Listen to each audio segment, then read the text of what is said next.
Subscribe to our channel by clicking the subscribe button. Click the bell button and enjoy the latest uploads from our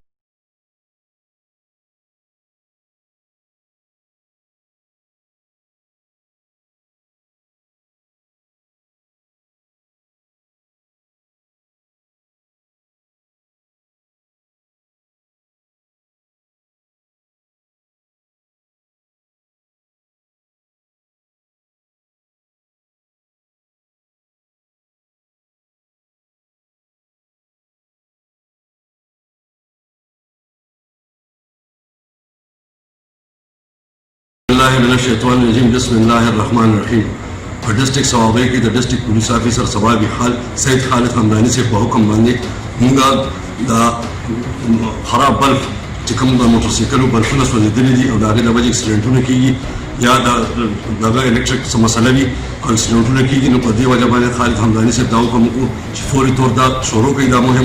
دا مهمه په ټول صوابۍ کې وي، ځکه چې د ډسټریکټ صوابۍ عوام ډېر میلمهدوست خلک دي. چې ډسټریکټ پولیس افیسر وایي چې دا خالد حمداني صاحب چې دا ډسټریکټ صوابۍ د عوام د هر قسم حادثاتو نه او د فساد نه محفوظ شي. دا د 15 یا 20 روپو بلف دی، دا به موږ مخ لګو، مخ به چک کوو د ډسټریکټ پولیس افیسر صوابي خالد حمداني صاحب په حکم باندې. دا به وي، خو تاسو ته هم پکار دي چې تاسو خپل کشرانو مشرانو ټول ته موږ دا ریکویسټ کوو چې دا 15-20 روپۍ دي، دا دونه نه دي، نو که ستاسو بلبونه خراب وي مهرباني وکړئ دا په خپله باندې ولګوئ. موږ تاسو ته ریکویسټ کوو چې دا صوابۍ د هر قسمه حادثاتو نه بچ شي.